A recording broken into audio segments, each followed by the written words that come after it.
Bonjour à tous et bienvenue dans cette nouvelle vidéo de déballage de boîtes.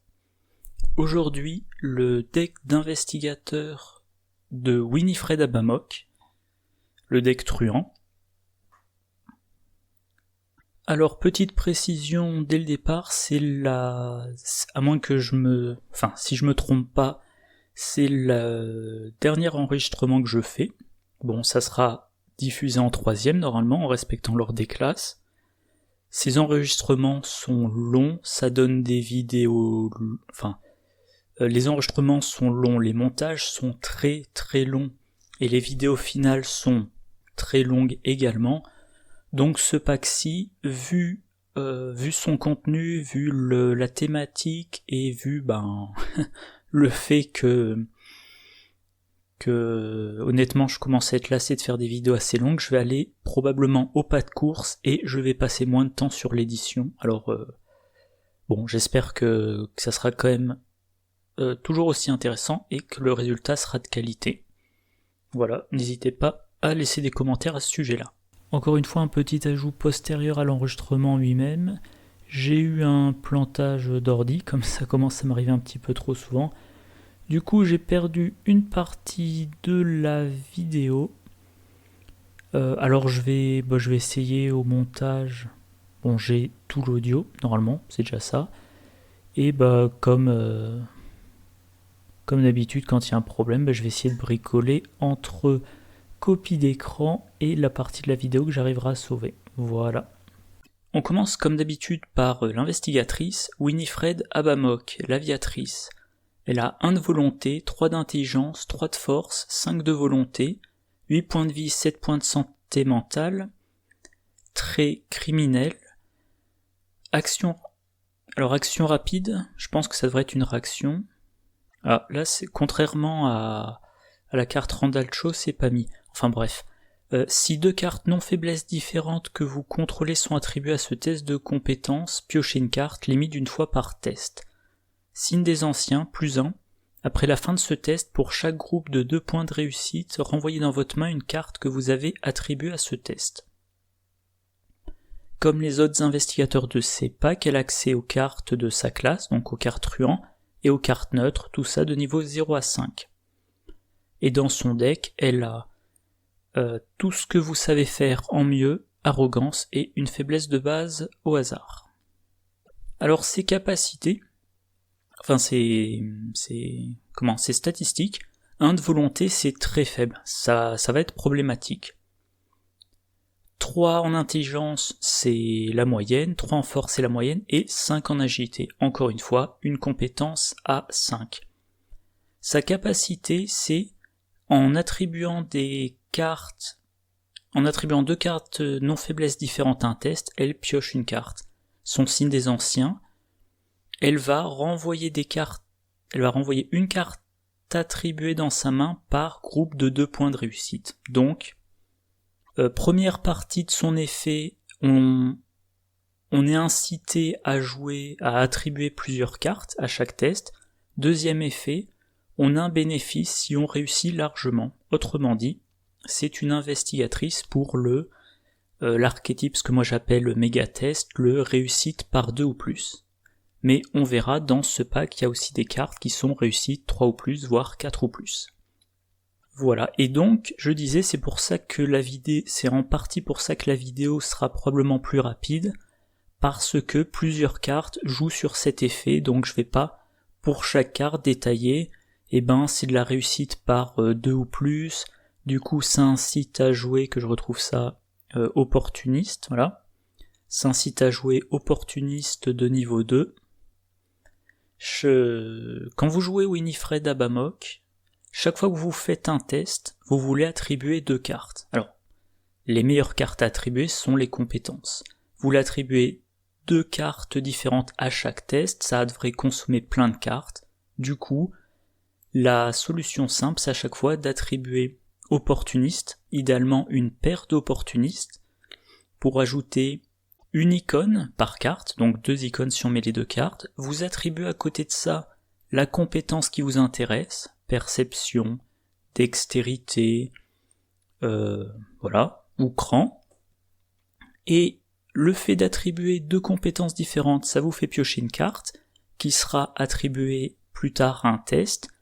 Réussir 2 ou plus si vous avez opportuniste de niveau 2 ou de 3 ou plus si vous avez opportuniste de niveau 0 vous permet de récupérer les exemplaires d'opportuniste dans votre main. Test suivant, même chose.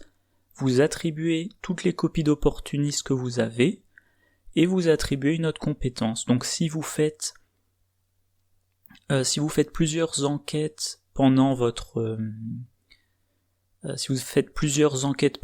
tour, et par exemple, première action, vous enquêtez avec les outils de crochetage, vous attribuez dextérité et 2 copies d'opportuniste, vous piochez une carte, le test est réussi, grâce à dextérité, vous piochez une carte, vous récupérez les opportunistes, deuxième action, vous attribuez opportuniste et perception, ça vous fait piocher une carte, vous réussissez, donc vous piochez une carte avec perception, et vous avez réussi de 2 ou plus, toujours en partant du principe que c'est le niveau 2 d'opportuniste, donc vous récupérez opportuniste en main. Voilà. Basiquement, c'est comme ça qu'on est incité à la jouer. Sa carte signature, tout ce que vous savez faire en mieux, c'est une compétence avec 6 icônes libres. Vous ne pouvez l'attribuer qu'à un test de compétences que vous effectuez. Et vous vous donnez un +6, c'est génial. Voilà, je vais pas épiloguer là-dessus. Alors je pense que c'est notamment intéressant là je prends l'exemple de reste pourrissant, mais toutes les cartes traîtrises qui demandent de faire des tests de volonté et qui ont un effet par point manquant. Avec un de volonté de base, un reste pourrissant, si elle le booste pas de beaucoup, elle va très probablement se prendre 2 horreurs, voire 3 horreurs. Là, elle a une carte qui permet d'un coup de booster de 6. Évidemment, booster de 6, encore une fois, ça aide à réussir de 2 ou plus, voire de 3 ou plus, voire de 4 ou plus. Et si elle joue le fusil à canoncier, qui d'ailleurs est peut-être l'arme représentée sur l'image, je sais pas trop, elle se donne un +6 pour son attaque, ce qui est une bonne chose, vu que c'est une attaque qui va infliger X dégâts, X étant le nombre de points de réussite. Voilà. Sa carte faiblesse personnelle. Arrogance, c'est une compétence avec un icône libre. Vous devez attribuer arrogance à chaque test éligible que vous effectuez. Les icônes de cette compétence se soustraient à votre valeur de compétence au lieu de s'y ajouter. En cas de réussite, renvoyez dans votre main cette compétence. Chaque fois que vous faites un test, vous attribuez ça. Ça vous donne un -1. Si vous ratez, la carte est défaussée. Si vous réussissez, la carte vous revient en main. Et ça continuera à vous gêner. Sachant que, encore une fois, vous êtes incité à jouer réussite de 2 ou plus, voire réussite de 3 ou de 4 ou plus, vous allez devoir probablement soit dépenser une ressource pour booster votre compétence en plus, pour compenser arrogance, soit attribuer une carte compétence de plus. Mais comme vous piochez, pour compenser arrogance, il faudra avoir un bon moteur de pioche pour ne jamais tomber à court de compétences attribuées. Et dès que vous échouez, la carte est défaussée. Donc, si vraiment la carte commence à devenir trop pénible, vous devez vous demander à quel moment il est acceptable d'échouer. Par exemple, vous faites une enquête, vous attribuez ça rien d'autre, le lieu a une valeur occulte de 3, vous avez 3 d'intelligence de base, ça vous fait passer à 2, vous piochez un jeton, mettons -2, vous avez raté votre enquête, arrogance est défaussée, et il n'y a pas de conséquences négatives. Bon, si vous piochez un jeton du chaos spécial, vous pouvez avoir un effet du style en cas d'échec, subissez une horreur. Donc c'est un pari.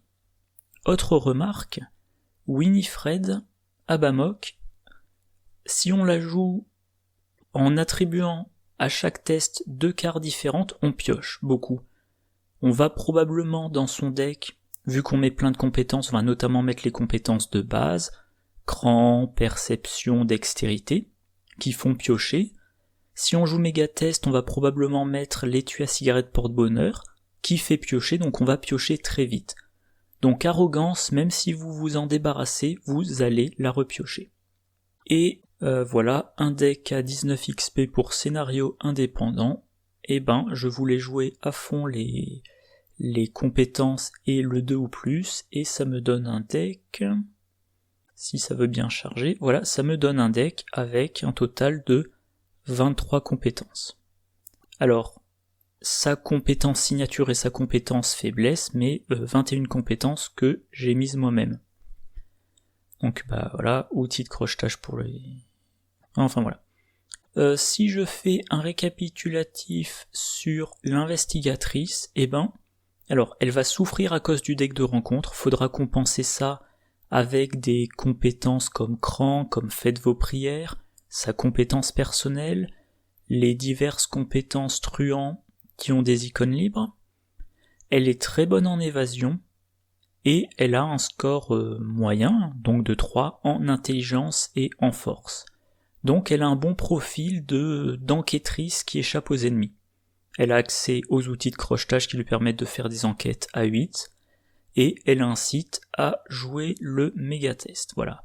Alors je l'ai un peu joué, et j'ai trouvé ça très amusant, mais très honnêtement, si vous la jouez sans les tabous, vous pouvez vous retrouver avec des situations complètement, complètement fumées, parce que l'accumulation d'effets de compétences est bien trop puissante. Je vous donne un exemple rapidement. Voilà, si vous jouez le tout pour le tout, piochez, si vous attribuez ça à un test, piochez une carte pour chaque point de réussite jusqu'à un maximum de 5. Si vous réussissez de 5, vous piochez 5 cartes. Mais vous pouvez aussi attribuer qui tout double.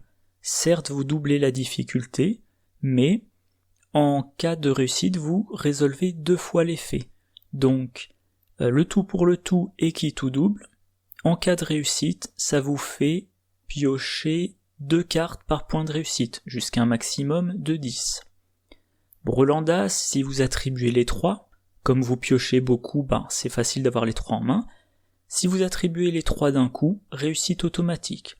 Donc les 3 Brelandas, plus le tout pour le tout, plus qui tout double, le fait d'attribuer les cartes, vous piochez une carte par la capacité de Winifred, vous faites votre test, il est réussi automatiquement, vous comptez de combien vous réussissez. Très fréquemment, c'est d'au moins 5. Vous piochez vos 10 cartes grâce au tout pour le tout, et ensuite l'effet de Brelandas, voilà. Ensuite, piochez 3 cartes et gagnez 3 ressources. Donc le fait d'avoir attribué ces 5 cartes-là au test, si on cumule le tout, ça vous fait piocher 14 cartes et gagner 3 ressources. Et ça double l'effet du test. Si c'était une enquête, ça vous fait 2 indices. Si c'était une attaque avec attaque par derrière, au lieu d'infliger 3 dégâts, vous en infligez 6. Si en plus de ça vous aviez attribué présence d'esprit, vous ne gagnez pas une action mais 2 actions, les bonus s'accumulent et encore une fois c'est trop puissant, c'est fumé, c'est OP, je sais pas comment vous dites. Et de mémoire, moi je suis arrivé une fois à une situation où je piochais tellement que j'ai eu 25 cartes en main. Alors c'est pas pratique physiquement c'est pas pratique à avoir en main ou à poser sur le tapis de jeu pour visualiser toutes les cartes. Mais même sans aller dans des extrêmes comme ça, quand on joue pas les tabous, on attribue, on pioche, donc on attribue beaucoup de compétences, donc on pioche, comme on pioche on a des compétences à attribuer, on réussit toujours de 2 ou plus, on accumule les bonus, et si on pioche pas l'échec automatique au mauvais moment, il est possible que la partie se passe trop bien, et que limite on s'ennuie parce que on n'a pas affaire à de l'adversité. Mais si vous jouez les tabous, c'est un peu plus strict, le tout pour le tout, après l'avoir résolu, on le retire de la partie, qui tout double, c'est interdit, présence d'esprit de mémoire, c'est plus qu'une fois par round, mais je pense qu'il y a quand même moyen de faire des decks encore très puissants. Voilà, alors la faiblesse de base de ce pack, c'est imprudent. Une compétence sans icône, vous avez le droit d'attribuer imprudent à n'importe quel test de compétence que vous effectuez. S'il n'a pas d'autre carte effectuée, aucune autre carte ne peut être attribuée à ce test de compétence. En cas d'échec, renvoyez dans votre main cette compétence. Forcez. Si imprudent est dans votre main à la fin de votre tour, révélez cette carte et perdez 2 ressources. Donc à un moment donné, vous faites un test et vous choisissez de n'attribuer qu'imprudent. Vous ne pouvez pas attribuer autre chose, vous ne pouvez pas attribuer imprudent si autre chose a été attribuée. Donc il faut qu'un test, vous n'attribuiez qu'imprudent. Ça vous booste pas votre test. Si vous réussissez, la carte est défaussée. Si vous ratez, vous la remettez dans votre main. À la fin du tour, si elle est dans votre main, vous perdez 2 ressources. Donc si vous ne vous préoccupez pas de cette carte-là, à chaque round, vous perdez 2 ressources. À chaque phase d'entretien, vous en gagnez une. À la fin de chacun de vos tours, vous en perdez 2. Vous pouvez vous retrouver sans ressources. Vous n'arrivez plus à gagner des ressources. Et pour vous débarrasser de la carte, il faut réussir un test de compétence sans attribuer d'icône. C'est-à-dire réussir soit avec réussir avec votre valeur de base, vos bonus passifs et éventuellement les ressources que vous dépensez pour vous booster.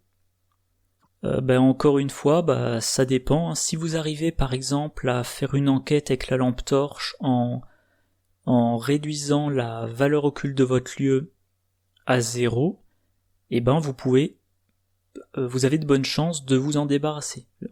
Si la valeur occulte est de 0, tant que vous piochez pas l'échec automatique, c'est réussi et vous êtes débarrassé de la carte. Mais si vous n'arrivez pas... Alors, pour vous en débarrasser, il faut n'attribuer aucune compétence et réussir, mais si vous n'attribuez aucune compétence, vous avez peu de chances de réussir, donc vous aurez peut-être besoin de faire beaucoup plus d'actions pour le même résultat et ça vous ralentit bien dans votre partie. Moi, cette faiblesse-là, je l'ai eue dans une campagne que je faisais en mode expert, et c'était vraiment, c'était catastrophique parce que en mode expert, si on booste pas bien un test, on a peu de chances de le réussir, donc il aurait fallu pour réussir mes tests que je mette des compétences, donc que je choisisse de garder imprudent en main. Si j'attribue imprudent et rien d'autre, je ratais au test, et du coup, à la fin de chacun de mes tours, je perdais de ressources, j'avais plus de ressources, comme j'avais plus de ressources, je pouvais plus jouer rituel de sang, du coup je pouvais plus combattre, et j'ai fini par entrer dans mon deck Nourrir l'esprit de niveau 3, parce que la carte fournit un test de difficulté 0. Donc, encore une fois, pour réussir le test de difficulté 0, il me suffisait de ne pas piocher l'échec automatique. Voilà. Mais cette faiblesse-là, niveau difficulté élevé, elle est très très problématique. Alors, première carte de soutien du pack, c'est outil de crochetage de niveau 0, ça coûte 3, ça occupe un emplacement de main, trait objet outil illicite, action incliner outil de crochetage enquêter, ajoutez votre valeur d'agilité à votre valeur de compétence pour cette enquête, si vous ne réussissez pas avec une différence d'au moins 2, défaussez les outils de crochetage. Dans la boîte La Route de Carcosa, on avait la version de niveau 1, c'est la même chose, sauf qu'il y a 3 provisions, et c'est quand il n'y a plus de provisions qu'on défausse les outils de crochetage. Autrement dit, niveau 0, dès que vous ne réussissez pas avec une différence d'au moins 2, vous les défaussez. Niveau 1, vous pouvez ne pas réussir avec une différence d'au moins 2 à 2 reprises. Et c'est la 3e fois que vous les défaussez. Alors si on regarde les différents investigateurs, je vais me préoccuper des truands surtout. Jenny Barnes avec outil de crochetage, elle enquête à 6. Finn Edwards, il enquête à 8. Winifred Abamok, elle enquête à 8. Trish Scarborough, elle enquête à 8. Donc, outil de crochetage, c'est vraiment génial. Alors, il faut les incliner, donc c'est qu'une fois par round. Mais si vous voulez jouer un truand spécialisé en enquête, il n'y a pas de raison de ne pas inclure la carte. Alors, vous ne pourrez pas faire toutes vos enquêtes avec ça, mais vous faites une enquête avec ça, comme vous enquêtez avec 6 ou 8, vous n'avez probablement pas besoin d'attribuer de cartes ou de dépenser de ressources, et donc pour l'enquête suivante que vous faites peut-être entre guillemets à main nue, comme action basique, et là il vous reste vos ressources et vos compétences en main. Donc très bonne carte. Quand il n'y avait que la version de niveau 1, dans le deck on mettait dans le deck à 0 expérience on mettait autre chose, je sais pas moi, on mettait 2 copies de lampe torche, mettons, et les 2 premiers XP pouvaient servir à remplacer les 2 lampes torches par 2 copies d'outils de crochetage. Maintenant, dans le deck à 0 XP, on met les 2 copies d'outils de crochetage de niveau 0. Par contre, dès qu'on en a l'occasion, faut les améliorer parce que ne pas réussir avec une différence d'au moins 2, ça arrive quand même, même si on enquête à 8, un échec automatique ou un moins 4, c'est défaussé. Alors, carte suivante, le Mauser C96 de niveau 0. Ça coûte 4, ça occupe un emplacement de main. Trait objet arme à feu illicite. Utilisation 5 munitions. Action incliner le Mauser C96 et dépenser une munition. Combattre. Vous gagnez plus 1 en force, infligez plus 1 dégât pour cette attaque. En cas de réussite avec une différence de 2 ou plus, soit vous redressez le Mauser C96, soit vous gagnez une ressource. On a aussi la version de niveau 2, qui coûte une ressource de moins, qui donne plus d'en force au lieu de plus 1, et qui permet, si on réussit de 4 ou plus, d'avoir les 2 effets, redresser la carte et gagner une ressource. Alors cette carte-là, on peut la comparer par exemple au 45 automatique, ça coûte 4, ça donne le même bonus de force et le même bonus de dégâts, que j'ai un petit doute d'un coup, oui c'est ça. Voilà, le 45 automatique, c'est également 4, c'est également plus en force, c'est également plus 1 dégât, mais le 45 automatique, c'est que 4 munitions. Par contre, le 45 automatique, il n'y a pas à l'incliner et il n'y a pas besoin de réussir largement pour le redresser. Donc, le Mauser, ça permet de faire 5 tirs qui ont l'efficacité qu'on attend d'une arme, c'est-à-dire plus en force et plus 1 dégât. Le fait de l'incliner, c'est gênant parce que ça veut dire qu'on n'a qu'une attaque de garantie par round. Ce qui veut dire aussi qu'on ne peut pas se contenter du Mauser C96 pour combattre. Vous avez un truand qui doit combattre, et il doit avoir une autre arme. Il doit avoir en jeu simultanément le Mauser et par exemple cran d'arrêt ou coup de poing américain ou je sais pas, une machette s'il a accès à la machette. Et en cas de réussite avec une différence de 2 ou plus, soit vous redressez, soit vous gagnez une ressource. C'est, encore une fois, je le disais, ce pack, c'est le pack des cartes réussite avec 2 ou plus. Enfin, réussite avec X ou plus. Si vous avez blessé votre ennemi, vous allez, a priori, choisir de redresser le Mauser pour faire une deuxième attaque efficace. Plus efficace que, par exemple, une attaque au cran d'arrêt. Si votre ennemi est vaincu, a priori vous choisissez de gagner une ressource. Donc cette carte peut générer des ressources. Déjà on note qu'elle coûte 4, elle a 5 munitions. Si à chaque fois vous choisissez le gain de ressources, la carte vous a coûté 4 et vous a rapporté 5. Voilà. Et même si vous choisissez pas à chaque fois le gain de ressources, c'est quand même de l'économie, vu que vous vous remboursez une partie du prix dépensé, et concrètement c'est de la génération de ressources. Donc, en plus d'être une carte pour l'archétype réussite par X ou plus, ça peut être une carte pour l'archétype truand friqué. Vous tirez avec le Mauser, vous générez de ressources, et petit à petit ça augmente le bonus que vous fournit relation influente. Voilà, relation influente, pour rappel, action rapide inclinée relation influente, vous gagnez plus 1 votre valeur de compétence pour ce test pour chaque groupe de 5 ressources que vous possédez. Voilà, donc le Mauser, une arme que j'aime bien dans mes decks Tony Morgan friqués, dont je reparlerai plus tard. Soutien suivant. Loni Ritter. Elle coûte 4, elle occupe un emplacement d'allié, elle a le trait allié, 2 points de vie, 3 points de santé mentale. Vous gagnez plus en force. Action rapide, inclinez Loni Ritter et dépensez une ressource. Choisissez un soutien objet contrôlé par un investigateur dans votre lieu. Soignez un dégât de ce soutien et une horreur de Loni Ritter. Alors je vais pas m'arrêter, je vais passer directement sur la carte d'après. Voilà, la carte d'après dans le pack, c'est Veste en cuir.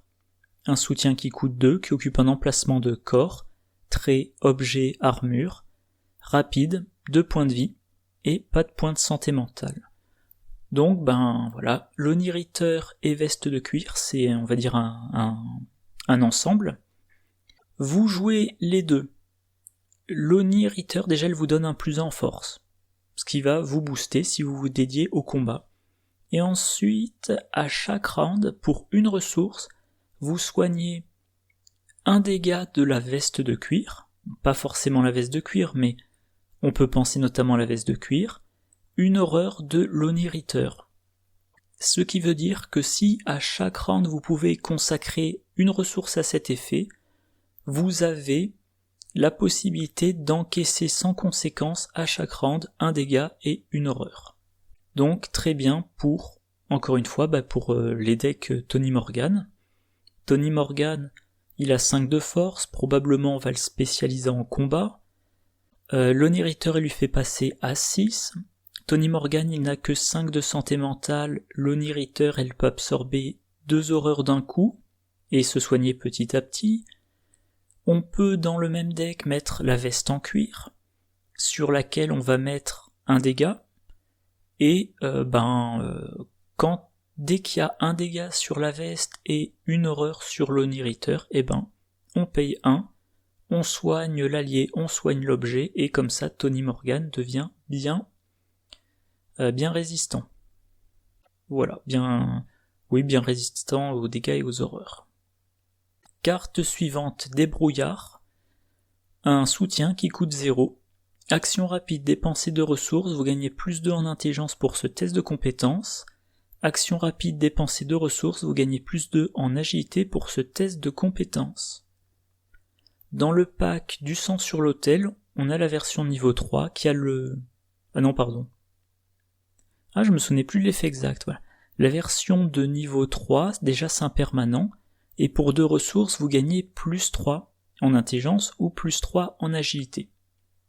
Alors, débrouillard, la version de niveau 3, comme tous les autres permanents, si ma mémoire est bonne, sauf le gardien, sur la première liste des tabous, il y avait un gros surcoût en XP. Toujours de mémoire, un surcoût de 5 XP. Sur la dernière liste des tabous, le surcoût n'est que de 3 XP. Mais en tout cas, voilà, sur la liste des tabous, la dernière, la plus récente, la carte a un coût en expérience doublé par rapport à ce qui est imprimé. Donc débrouillard de niveau 3, c'est très efficace, hein. Ça vous booste votre intelligence, ça vous booste votre agilité, c'est la carte pour les truands qui ont ce style évasion des ennemis engagés avec eux, puis enquête dans le lieu, puis sortie du lieu dès que possible, et comme ça, on n'a pas trop à se préoccuper des ennemis et on enquête tranquillement. Alors la version de niveau 0, c'est quand même toujours intéressant. Bon, c'est 2 ressources pour un +2, donc un ratio d'une ressource pour un bonus de +1, alors que la version de niveau 3, c'est 1 ressource pour un bonus de +1,5. Mais, à partir du moment où vous jouez un truand qui va enquêter, ou un truand qui doit s'échapper, ou les deux, si vous avez un deck qui génère bien ses ressources, ce qui normalement est le cas de tous les decks truands, la carte présente de l'intérêt. Voilà. Alors moi, je le joue moins dernièrement, tout simplement parce que mes decks truands, soit je joue du méga test à coup de compétences, et dans ce cas-là j'ai pas particulièrement de ressources à dépenser pour des bonus, soit je joue friqué, et dans ce cas-là mon but est de conserver les ressources, notamment pour relations influentes, pour astuces et pour l'argent est roi. Alors, premier événement, dérober, ça coûte 4, ça le trait ruse. Enquêter, cette enquête utilise l'agilité au lieu de l'intelligence. En cas de réussite, découvrez 2 indices supplémentaires dans votre lieu. On a aussi la version de niveau 3. Elle a le même effet, mais en plus, en cas de réussite avec une différence de 2 ou plus, renvoyez dérober dans votre main à la fin de votre tour. Alors on va passer déjà sur cet aspect-là. Encore une fois, réussite par 2 ou plus. Et ben voilà, si vous réussissez de 2 ou plus, à la fin du tour, vous renvoyez la carte dans la main. Donc cette carte pourra être utilisée une fois par round. Tant que vous réussissez assez largement, une fois par round, en une action, vous avez 3 indices. Voilà. Alors l'effet en lui-même de l'enquête, 3 indices d'un coup, évidemment, c'est génial. 4 ressources, il faut les sortir, mais vous avez un deck truand, vous avez des cartes de génération de ressources.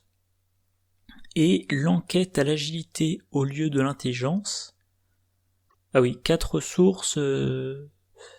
Oui, bon, je notais que suivre son intuition, c'est 2 ressources pour un indice. Bon, bref.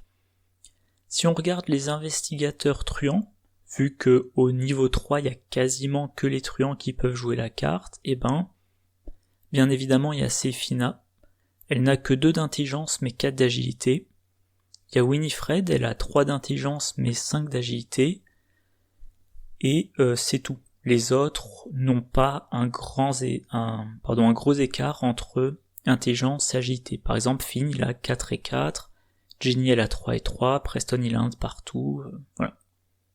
Donc, sauf pour les 2 exemples que je vous ai donnés, ça vous fera pas un gros écart par rapport à une enquête à l'intelligence, mais si vous avez 4 ressources à consacrer à l'action, eh bien ça vous fait 3 indices d'un coup. En solo, je pense que je ne jouerai jamais cette carte. Comme je le dis à chaque fois, sur les lieux, en général, il y a un indice, ou un indice par investigateur, ou 2 indices, ou 2 indices par investigateur, ce qui en solo revient à 1, 1, 2 et 2. Le 3 indices ou 3 indices par investigateur, c'est quand même assez rare. Il y a les fameux lieux de fin de scénario, par exemple dans le cercle brisé, le premier scénario du cercle brisé. Pour atteindre la résolution, alors c'est pas un gros spoiler, mais voilà, il y a ce scénario, il y a d'autres scénarios où il faut vider un lieu de ses indices. Par contre, en duo, dans les lieux à 2 indices par investigateur, en une action, vous en prenez 3 sur 4, et à partir de 3 investigateurs, là, ok, ça devient une carte à intégrer dans chaque deck de truands spécialisés en enquête. Carte suivante, entrée par effraction. C'est une ruse, 2 icônes d'agilité, échappée à, quand cette action débute, gagner de ressources. Même remarque que pour les autres cartes du même type, vous faites une action basique, et quand elle débute, vous avez 2 ressources. Les 2 ressources peuvent être utilisées pour booster l'action que vous effectuez. Alors la différence, c'est comme vous êtes en truand, vous pouvez jouer un archétype truand friqué. Et vous pouvez jouer cette carte-là, vous devez faire une évasion, vous n'avez pas besoin de la booster a priori. Vous jouez entrée par effraction, ça vous génère 2 ressources, et ça contribue à alimenter votre pactole pour avoir des bonus de plus en plus importants avec relations influentes. Allez, et est-ce qu'il y a une version améliorée ? Non. On passe aux compétences. La première, c'est Prest. Un icône d'agilité. Après la résolution de ce test, pour chaque point de réussite, vous avez le droit de vous déplacer immédiatement vers un lieu connexe, jusqu'à un maximum de 3 fois. Encore une fois, c'est du méga test, Plus vous réussissez largement, plus vous vous déplacez. Les icônes d'agilité, on pense en premier aux évasions, donc si vous utilisez ça pour une évasion, vous échappez à votre ennemi et vous mettez de la distance avec lui. Si vous êtes engagé avec plusieurs ennemis, vous échappez à un, vous vous déplacez, les autres ennemis engagés avec vous restent engagés avec vous, vous ne prenez pas d'attaque d'opportunité vu que ce ne sont pas des actions, Et maintenant vous pouvez par exemple essayer de vous occuper de votre deuxième ennemi sans avoir à vous préoccuper d'être réengagé par le premier ennemi que vous avez laissé à 1, 2 ou 3 lieues de distance. Vous pouvez aussi, de la même façon, échapper à votre premier ennemi et vous déplacer en restant engagé avec votre deuxième ennemi jusqu'au lieu où se trouve le combattant qui va récupérer l'ennemi engagé avec vous pour le tuer. Voilà, une autre utilité, ce sont tous les scénarios où il faut revenir à un lieu. Revenir dans un lieu pour abandonner, ou revenir dans un lieu parce que le scénario le nécessite, ou tout simplement revenir dans un lieu parce que c'est la chose, c'est la bonne décision stratégique, sans faire d'action de déplacement, en réussissant une action autre, vous vous déplacez. Je disais, on pense en premier à l'évasion, mais après tout, vous pouvez attribuer ça à une enquête faite avec les outils de crochetage. Mettons Winifred Abamok, voilà, elle enquête pour essayer de trouver le dernier indice du lieu, elle attribue Prest, elle fait donc son enquête à 9, elle réussit, elle prend l'indice, mettons qu'elle réussit de 3, après avoir résolu le test, donc après avoir pris l'indice, elle dit j'ai réussi de 3, donc je me déplace de 3. Voilà, une très bonne carte. Alors peut-être à mettre seulement en un exemplaire, ou plus si vous connaissez le scénario et que vous savez que vous aurez à faire beaucoup de trajets. Je pense par exemple que c'est plus intéressant dans la civilisation oubliée que dans d'autres campagnes. Mais bon, c'est... voilà. Carte qui présente un intérêt, mais plus probablement en un seul exemplaire. Casse-cou. Une compétence avec un icône libre, trait, chance et entraîné. Après avoir attribué casse-cou à un test de compétence, révélez des cartes du dessus de votre deck jusqu'à ce que vous révéliez une compétence truand que vous pouvez attribuer à ce test. Attribuez-la. Mélangez dans votre deck chaque faiblesse défaussée par cet effet. Dans le pack Point de non-retour, on avait la version de niveau 2. La différence, c'est que on mélangeait toutes les cartes révélées. On ne les défaussait pas, on les mélangeait dans le deck. Alors, toutes les compétences truands, il y en a un certain nombre. On remarque qu'il y en a plusieurs avec 1 voire 2 icônes libres, voire 6 icônes libres pour la compétence personnelle de Winifred Abamok. Donc, a priori, on va rapidement trouver une carte compétence. Voilà. La carte casse-cou ne vous laisse pas le choix. Dès que vous en avez trouvé une qui peut être attribuée, c'est celle-là que vous devez attribuer. Alors, certes, jouer casse-cou vous permet d'attribuer une compétence que vous n'aviez pas en main, mais vous ne savez pas à l'avance quelle compétence sera attribuée. Donc il faut, quand vous la jouez, songer aux compétences qu'il y a dans votre deck, celles qui sont déjà passées, celles qui sont encore dans votre pioche, celles qui sont présentes encore en un exemplaire dans votre pioche, celles en 2 exemplaires dans votre pioche, voilà. Notamment, une qui pose problème, c'est qui tout double. Bon, qui tout double est interdite si vous jouez les tabous. Mais qui tout double, si on se l'autorise, parce qu'on joue pas les tabous, elle peut être géniale, mais elle est à manier avec précaution. Certes, elle peut doubler l'effet, mais surtout, dans un premier temps, elle double la difficulté.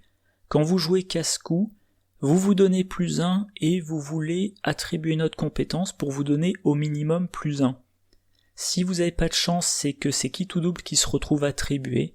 Il y a un fort risque pour que le test soit réussi, parce que qui tout double en a doublé la difficulté. Voilà. Donc, casse-cou et qui tout double dans le même deck, c'est un gros risque qu'on prend. Il faut surveiller toutes les cartes compétences qui sont sorties. Par contre, une utilisation intéressante de casse-cou, c'est dans un deck Amanda Sharp. Alors, Amanda Sharp, son effet, forcer au début de la phase d'investigation, piocher une carte, défausser la carte située sous Amanda Sharp, choisissez une carte de votre main et placez-la sous Amanda Sharp. Réaction, au début d'un test de compétences que vous effectuez, Attribuez au test la carte située sous Amanda Sharp si possible. Ne la défaussez pas quand le test se termine. Voilà, bon, signe des anciens, peu importe.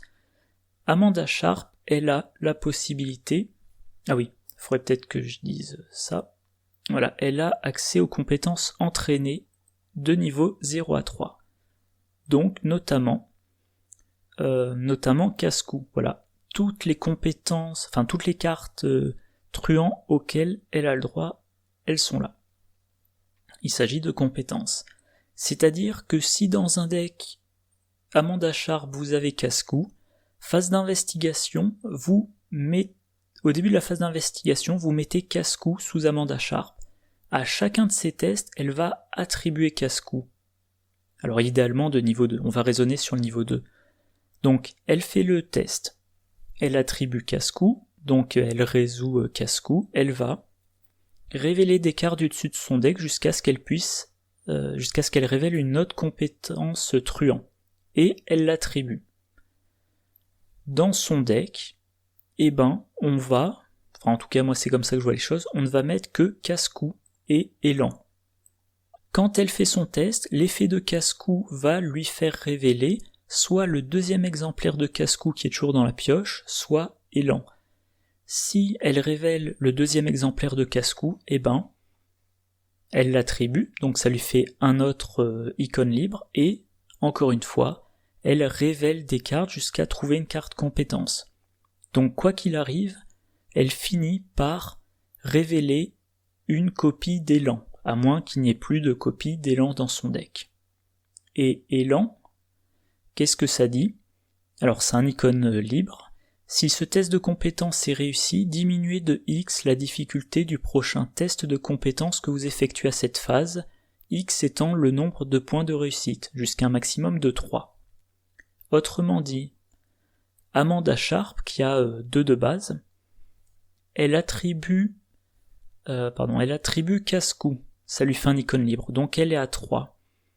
Comme elle a attribué casse-cou, elle va attribuer une autre compétence, mettons que c'est élan, ça lui donne un autre icône libre, donc pour le moment, peu importe la compétence utilisée, elle teste à 4. Alors 4 ça risque d'être un petit peu léger, mais elle peut se booster par ailleurs, avec un bonus passif ou en dépensant des ressources. Elle fait son test, et si tout se passe bien, elle réussit de X, alors de 1, de 2 ou de 3. Et grâce à élan, elle diminue de X la difficulté de son prochain test. Deuxième test de son round, elle attribue toujours casse-cou, c'est sa compétence, donc elle se donne un +1, elle va révéler des cartes de son deck, pareil, elle va en révéler jusqu'à ce qu'elle révèle un casse-cou ou un élan, mettons que c'est la deuxième copie d'élan pour simplifier. De nouveau, elle est à 4, plus ses éventuels autres bonus, mais grâce à la première utilisation d'élan, la difficulté du test a été diminuée de 1, 2 ou 3. Ce qui veut dire qu'elle a plus de chances de réussir ce deuxième test, et si elle réussit, elle a plus de chances de réussir largement. Or, elle attribue élan. Si elle réussit largement, son troisième test aura sa difficulté diminuée de, idéalement de 3, mais de 1, 2 ou 3 en fonction de la réussite. Et comme à chaque fois qu'on applique l'effet de casse-cou, on va attribuer soit une copie d'élan, soit l'autre copie de casse-cou, puis une copie d'élan, on sort des cartes de la pioche. Et comme chaque fois qu'on sort des cartes de la pioche, on va concentrer, entre guillemets, les autres bonnes cartes dans la pioche. Et bien évidemment, s'il reste des faiblesses, aussi les faiblesses. Mais voilà, vous jouez un deck Amanda Sharp, je pense que ça vous avez tout intérêt à jouer 2 copies de casse-cou. Carte suivante. Dans la boîte L'héritage de Dunwich, on avait le courage liquide de niveau 0. Un soutien qui coûte 1. Trait, objet et illicite, utilisation 4 provisions. Action, dépensez une provision, choisissez un investigateur dans votre lieu et soignez-le de une horreur. Ensuite, cet investigateur effectue un test de volonté de difficulté 2. En cas de réussite, il se soigne de une horreur supplémentaire. En cas d'échec, il défausse une carte prise au hasard dans sa main. Dans ce pack, on a la version de niveau 1. Et là, en cas de réussite, il pioche une carte. En cas d'échec, il se soigne de une horreur supplémentaire et défausse une carte prise au hasard dans sa main. Donc, de niveau 0... Au niveau 0, c'est la réussite au test par l'investigateur soigné qui fait se soigner d'une horreur supplémentaire. Au niveau 1, c'est l'échec qui fait se soigner d'une horreur supplémentaire. Dans les deux cas, quand on échoue, on défausse une carte prise au hasard dans la main. Donc au niveau 0, pas d'effet positif en cas d'échec et on défausse une carte. Au niveau 1, en cas d'échec, on se resoigne, mais on défausse quand même une carte de sa main. Et en cas de réussite, avec la carte de niveau 1, on a le droit de piocher une carte. Donc avec la version de niveau 1, qu'on rate ou qu'on réussisse le test, on a un effet positif. Comme il s'agit de soins d'horreur, bien évidemment, on pense à Caroline Fern, voilà, qui, en soignant un investigateur, lui ferait gagner une ressource. Alors cette carte-là, elle est assez bizarre parce que la version de niveau 0 va soigner efficacement les investigateurs qui ont une bonne volonté. Si un investigateur a une bonne volonté, il a de bonnes chances de réussir le test de volonté et donc de se soigner d'une horreur supplémentaire. La version de niveau 1, elle va soigner plus efficacement les investigateurs qui ont une mauvaise volonté. S'ils ont une mauvaise volonté, il est plus probable qu'ils échouent au test, et chaque fois qu'ils échouent au test, ils se soignent une deuxième fois. Bon, par contre, il faudra qu'ils défaussent une carte de leur main.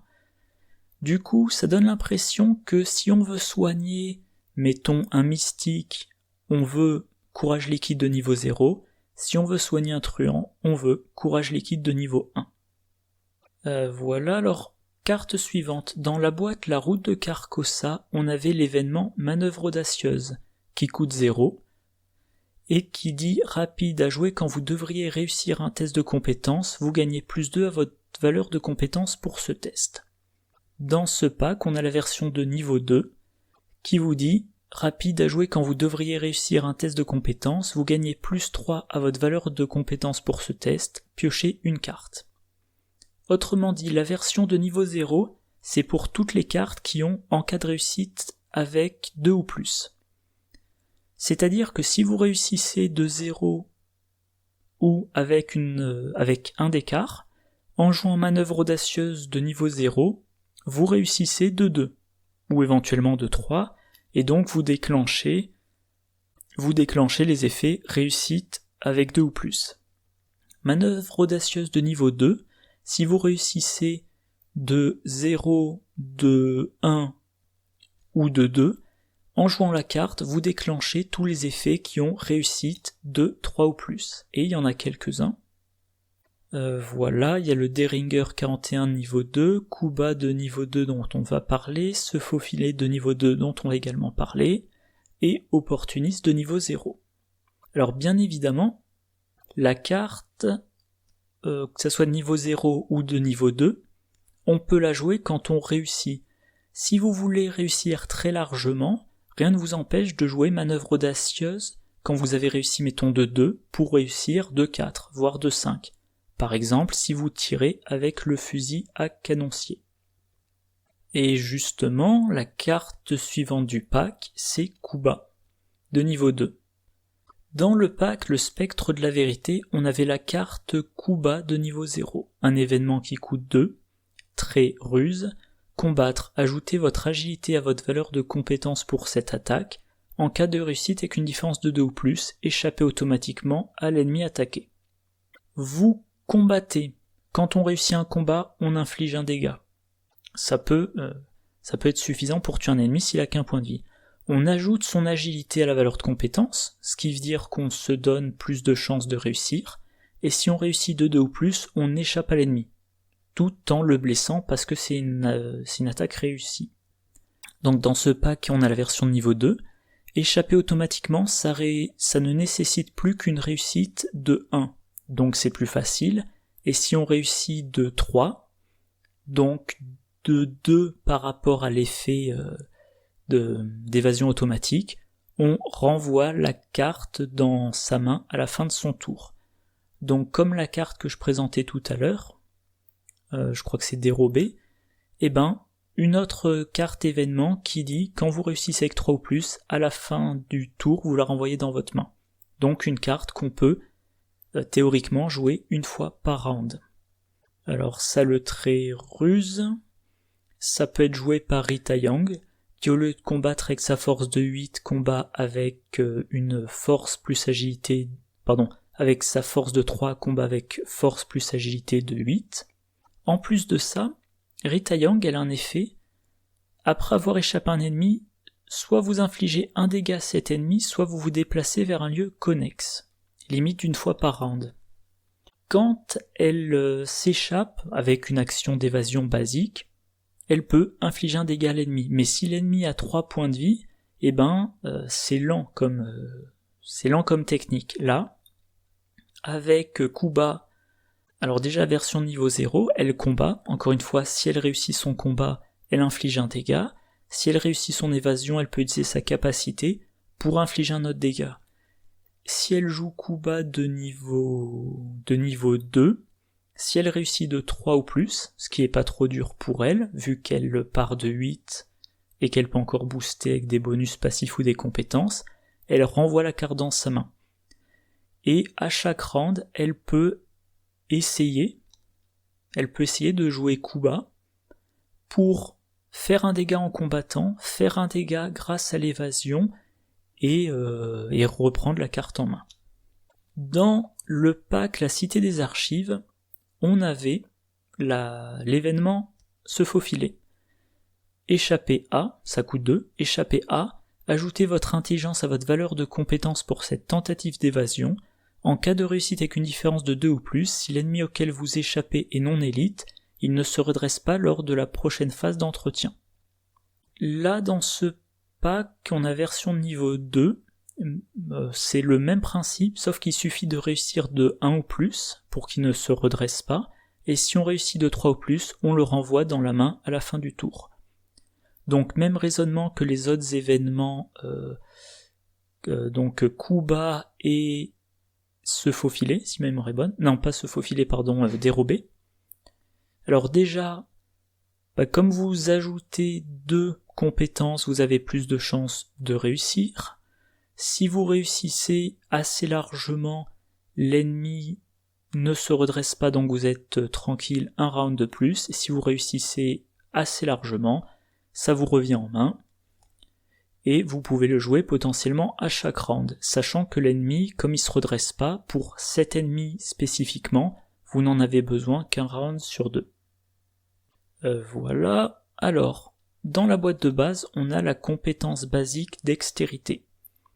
2 icônes d'agilité, un maximum attribué par test de compétence, en cas de réussite, piochez une carte. Comme dans tous les packs, ici, on a une version de niveau 2. Dextérité, 3 icônes d'agilité, un maximum attribué par test de compétence, en cas de réussite piochez une carte, 2 cartes à la place en cas de réussite avec une différence de 2 ou plus. Quand je commentais les autres packs, j'expliquais que ces compétences de base améliorées, pour moi elles étaient bien mais pas géniales, que certes on avait un bonus de plus 1 mais qu'on était loin d'avoir la garantie de piocher 2 autres cartes et que ça en faisait des améliorations de deck de fin de campagne. Là, pour la version truand, c'est très différent parce que les truands, c'est dans leur classe qu'il y a le plus de cartes qui incitent à réussir largement. Et quand on joue un deck spécifiquement pour réussir largement, on a tendance à combiner les bonus et on va peut-être pas faire du méga test à chaque test, mais quand on fait un test bien boosté, on veut accumuler les effets.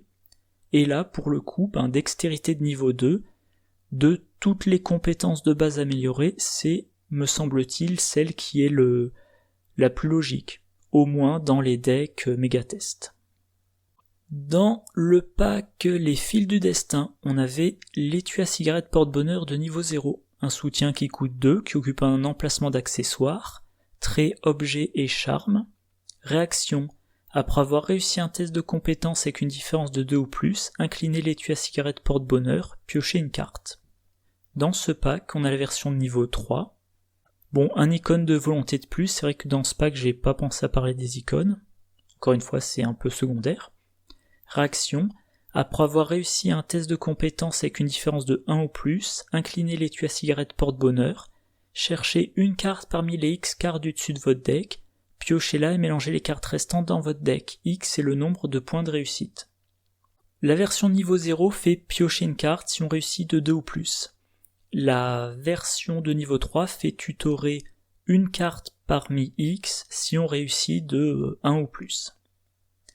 Donc bien évidemment, c'est mieux, c'est bien mieux, c'est toujours mieux de tutorer que de piocher. Ça rappelle patte de lapin, chez les survivants. Patte de lapin niveau 0, ça faisait piocher une carte suite à un échec, et patte de lapin niveau 3, ça faisait tutorer parmi X cartes en cas d'échec avec une différence de X. Et ben, chez les truands, on a la version, on va dire, positive. Ça marche quand on réussit le test. Moi, l'étui à cigarette porte-bonheur niveau 0, je le mets dans tous mes decks méga tests, et même, je pense, dans tous mes decks truands en début de campagne, parce que c'est un moteur de pioche. Réussir de 2 ou plus, en tout cas quand on joue en standard, ça arrive de temps en temps, et ça arrive, normalement ça arrive très fréquemment quand on fait un deck dont c'est le but, et donc c'est de la pioche régulière. La version niveau 3, ça fait tutorer, et bien évidemment, comme il s'agit de tutorer, on pense à Mandy Thompson. C'est-à-dire, alors Mandy Thompson, elle peut pas voir la carte, mais si quand vous résolvez l'effet de l'étui à cigarette porte-bonheur de niveau 3, il y a Mandy Thompson dans votre lieu, et ben, son effet, alors soit vous utilisez son effet pour remplacer tutorer une carte parmi X en tutorer une carte parmi X plus 3, ou alors pour remplacer tutorer une carte parmi X en tutorer 2 cartes parmi X. Quel que soit le choix effectué, c'est...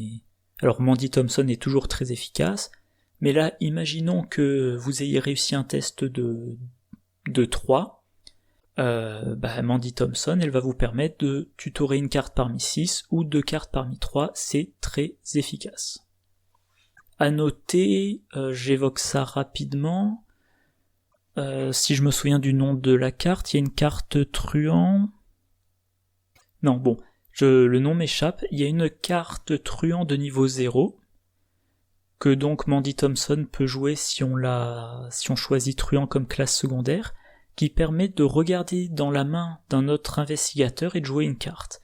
Si vous jouez Mandy Thompson en binôme avec un truand, le truand peut mettre dans son deck étui à cigarette porte-bonheur de niveau 3, et à un moment donné, Mandy Thompson va le jouer sous son contrôle.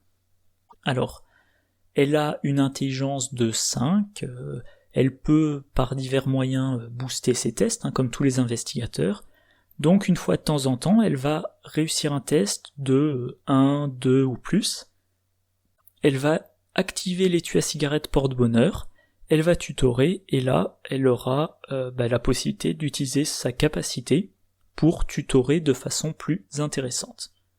Voilà, bon, c'est un peu anecdotique, mais je le cite quand même. Carte suivante, tireur d'élite, un soutien de niveau 3 qui coûte 2, trait, talent. Réaction, quand vous utilisez une capacité combattre d'un soutien arme à feu, incliné tireur d'élite, choisissez une option ou les deux. Soit, cette attaque utilise l'agilité au lieu de la force, tous les modificateurs à votre force pour cette attaque modifient votre agilité à la place. Et ou, pour cette attaque, utilisez la valeur d'évasion de l'ennemi attaqué au lieu de sa valeur de combat. Alors on va commencer par le deuxième effet, si votre ennemi a moins d'évasion que de combat, vous l'attaquez, vous testez son évasion plutôt que son combat, voilà, il n'y a rien d'autre à dire.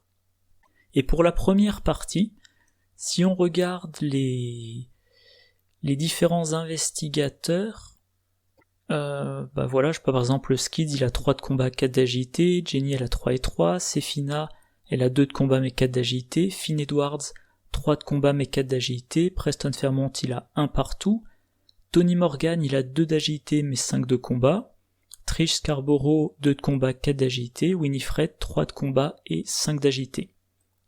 Donc de façon globale, l'exception c'est Tony Morgan. De façon globale, les truands ont plus d'agilité que de force. Donc le premier effet devrait vous permettre d'effectuer une attaque plus efficace. En plus de ça, truand c'est la classe de débrouillard. Débrouillard qui est débrouillard de niveau 3, qui est un permanent qui vous booste votre agilité. Et de façon générale, il y a il y a des compétences qui vous boostent votre agilité chez les truands ou des alliés. C'est plus facile de booster son agilité que sa force chez les truands. Donc, tireur d'élite, si vous jouez un truand et que vous voulez attaquer avec des armes à feu, effectivement, vous avez intérêt à attaquer avec votre agilité plutôt que votre force. Sachant que moi, en général, la majorité des truands, je leur fais échapper aux ennemis, pas les combattre. Et si je veux un truand qui combat, je prends Tony Morgan, qui lui a beaucoup plus de force que d'agilité. Donc à voir, je suis assez dubitatif, parce que la carte, elle n'est utilisable qu'une fois par round, donc vous pouvez pas compter sur ça pour toutes vos attaques. Donc je pense pas que ça soit très... c'est pas d'une efficacité folle pour un truand qui se spécialiserait en combat. Et si vous n'êtes pas spécialisé en combat, est-ce que vraiment vous avez besoin de dépenser 3 XP pour de temps en temps mieux attaquer avec une arme à feu, alors que vous pourriez soit jouer à fond l'évasion, soit utiliser votre XP pour un arc décoré. Voilà, donc pas trop convaincu. Je suis content de moi, je vais quand même un peu plus vite que d'habitude.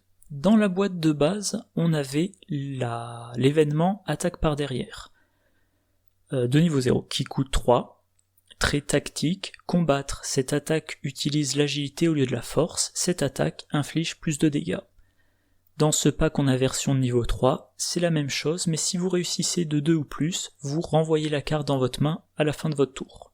Bon, encore une fois ça va être vite fait, les truands ils ont généralement plus d'agilité que de force, donc en utilisant cette carte là vous augmentez vos chances de réussir votre attaque, et en plus, en une action, vous faites 3 dégâts. 3 dégâts en une action, c'est très bien. Alors si vous jouez la version niveau 3, c'est un événement, ça marche qu'une fois. Si vous jouez la version de niveau 0, il marche qu'une fois. Si vous jouez la version niveau 3, en réussissant assez largement, vous le renvoyez dans votre main, et cette carte-là peut devenir votre principale source de dégâts. Dans un deck méga test, je crois, c'est là que j'avais prévu de parler de mon deck Winifred Abamok. Alors, c'est un deck à 19 XP, donc les cartes ne sont pas améliorées comme elles seraient en fin de campagne, mais parmi les 5 événements, il y a 2 copies d'attaque par derrière, c'est dans ce deck la solution de dégâts. Si je jouais Winifred Abamok en solo, vu que je la joue méga test, à un moment donné dans la campagne, j'améliorerais les 2 copies d'attaque par derrière, et elle ferait, elle utiliserait l'événement pour faire les dégâts 3 par 3, et si tout se passe bien, récupérer la carte, la rejouer le round d'après, voilà.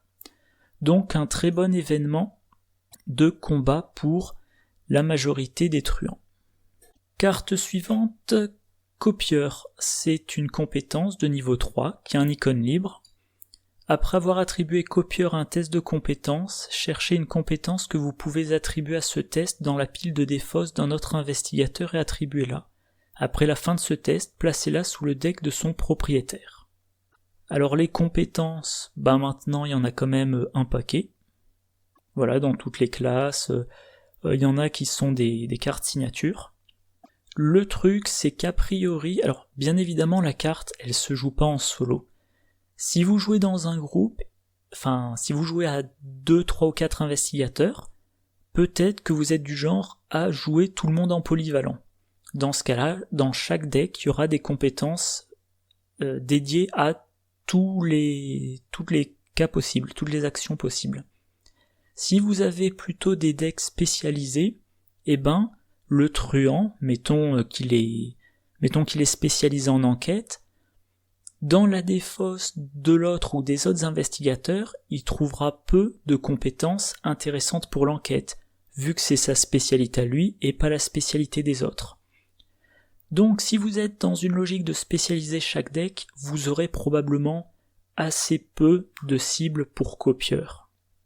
Je pense que la plupart du temps, les cibles, ce seront par exemple Cran, parce que moi généralement, et je pense que je suis pas le seul, je mets 1-2 copies de Cran dans chacun de mes decks, surtout les decks d'investigateurs avec peu de santé mentale, ou alors Perception, parce que pareil, ça peut toujours être intéressant d'avoir une copie de Perception pour le cas où le combattant aurait une action disponible, on lui fait faire une enquête. Donc voilà, des compétences relativement génériques et assez répandues.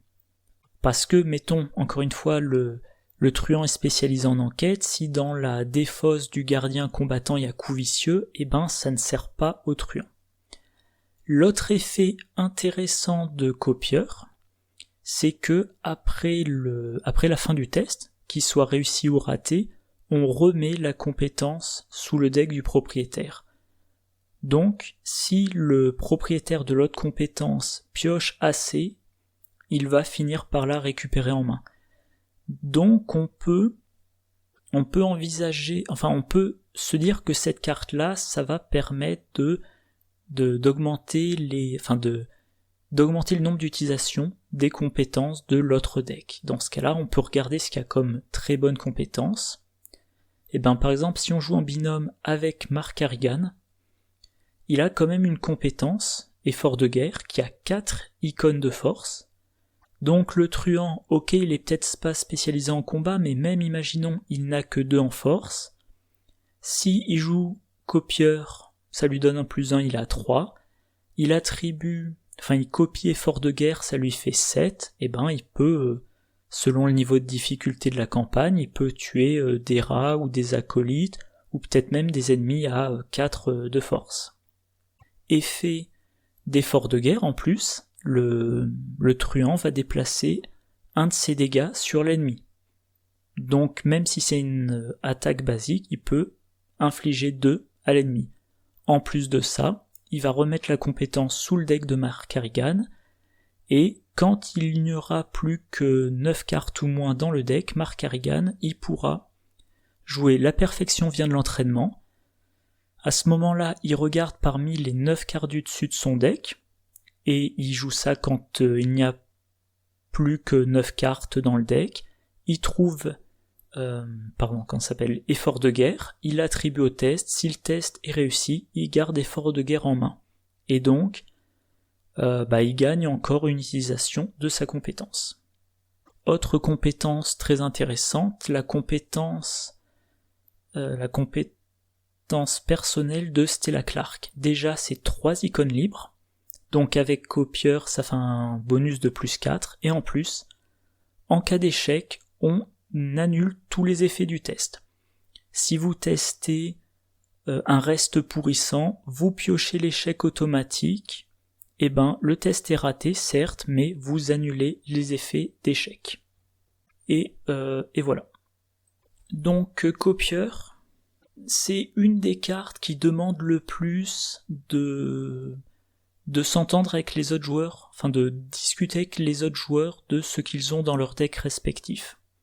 Vous êtes le joueur, vous avez le deck truand, vous allez dire à votre ami qui a un deck, mystique, tiens, j'envisage de jouer copieur, qu'est-ce que tu as comme compétence dans ton deck, qu'est-ce que tu comptes mettre, et peut-être que le mystique va dire non, moi je joue pas de compétences, ou alors il va dire qu'il n'a que des que, je sais pas, que d'écran ou que des extatiques. Et donc il faudra voir si ce sont des compétences que, déjà, s'il y en a assez pour que copieur ait de l'intérêt, et si ce sont des compétences que vous avez envie de copier. Bon, alors mon ordi a planté, heureusement, j'ai récupéré mes fichiers. Donc je reprends depuis le début. Le Beretta M1918, c'est un soutien de niveau 4 qui coûte 4, qui occupe 2 emplacements de main, 2 icônes de force, 1 icône d'agilité, trait objet arme à feu illicite, utilisation 4 munitions, action, incliner le Beretta M1918 et dépenser une munition, combattre, vous gagnez plus 4 en force, infligez plus 1 dégât pour cette attaque. En cas de réussite avec une différence de 2 ou plus, soit vous redressez le Beretta M1918, soit cette attaque inflige plus 1 dégât supplémentaire. En cas de réussite avec une différence de 4 ou plus, faites les deux à la place. Alors, si on regarde les armes à feu truands. Bon, voilà, il y en a un certain nombre. Le Beretta M1918, c'est quand même une grosse arme à 2 mains. Ça peut se comparer par exemple à la sulfateuse.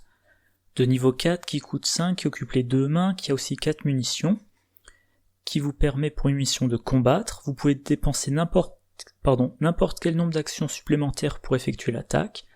Vous avez plus d'enforce pour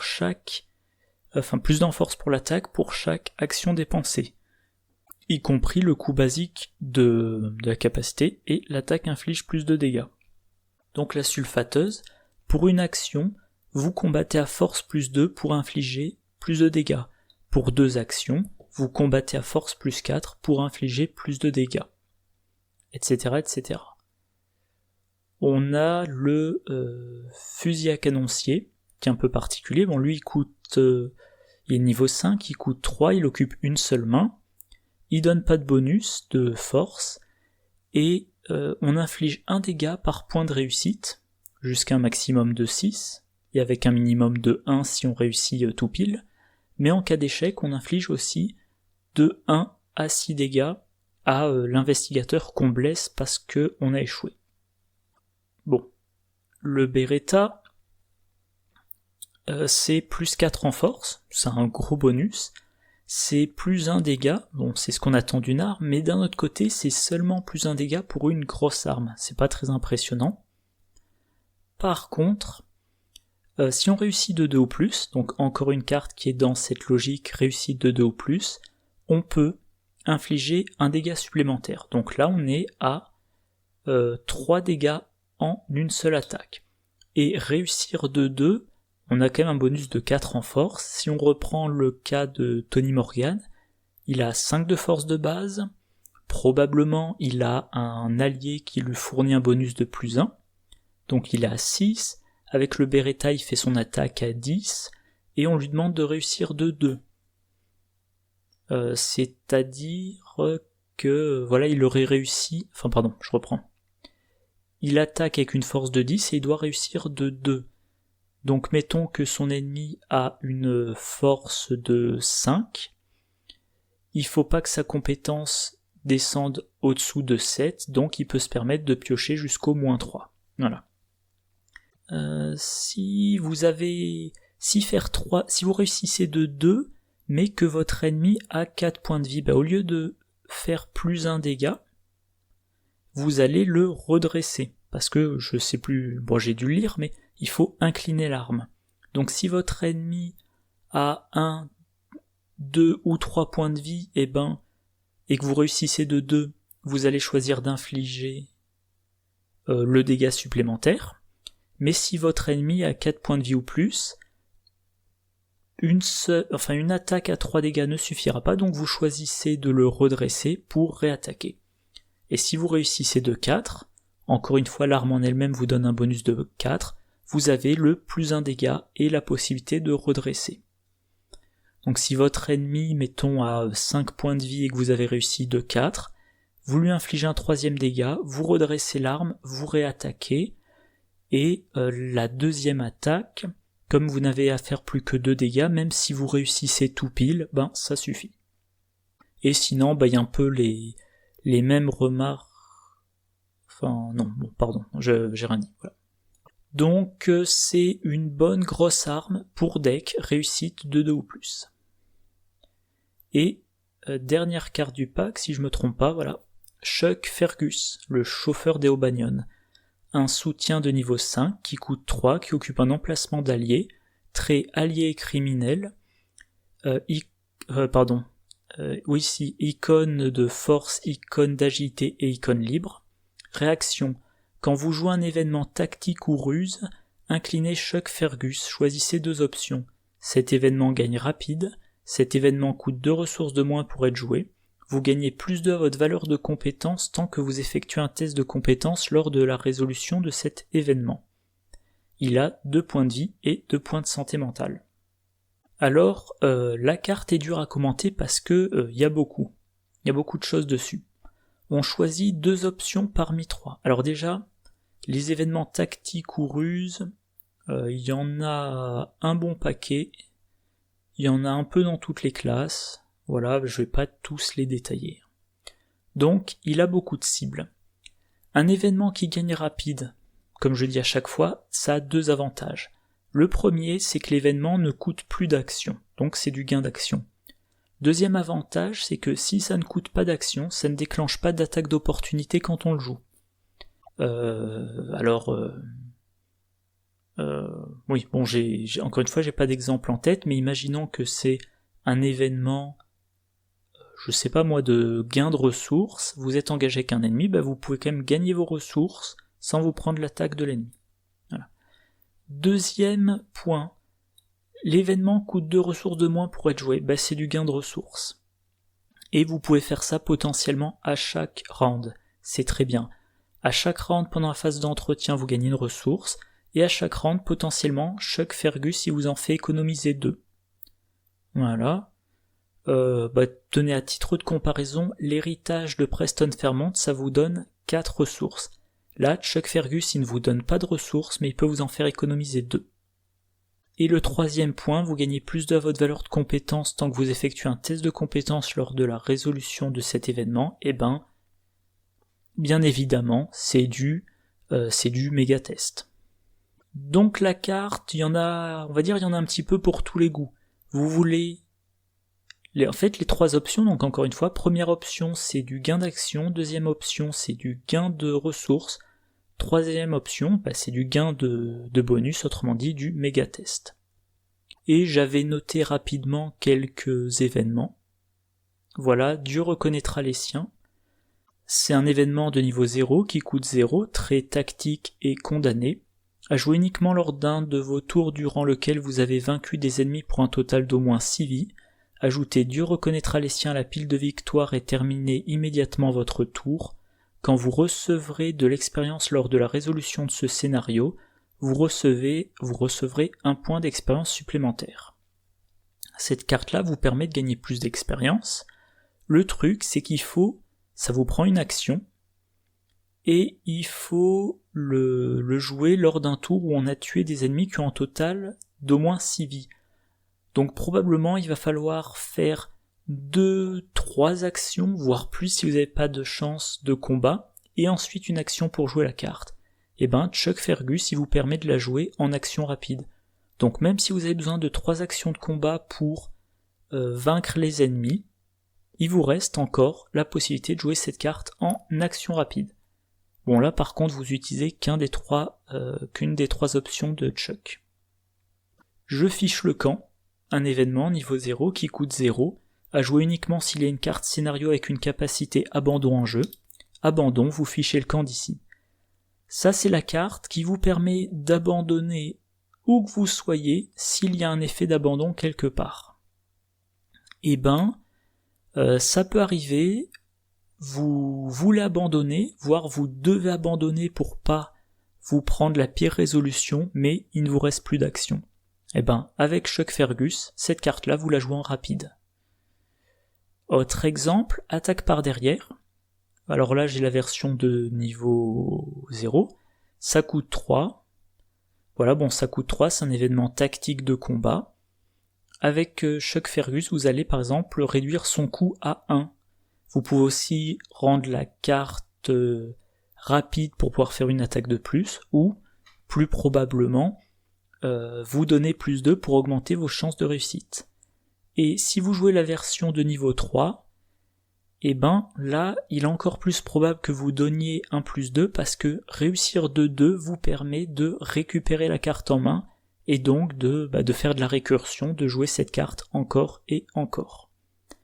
Donc attaque par derrière de niveau 3, jouer quand on a Chuck Fergus en jeu, ça vous fait, alors ça dépend ce que vous choisissez, mais moi je choisirais de réduire le coût et de gagner 2, et ça me ferait l'équivalent d'une carte qui me dirait pour une ressource combattre, cette attaque utilise l'agilité au lieu de la force, vous avez plus de en agilité, vous infligez plus de dégâts et en cas de réussite avec une défense de 2 ou plus, vous le renvoyez dans votre main.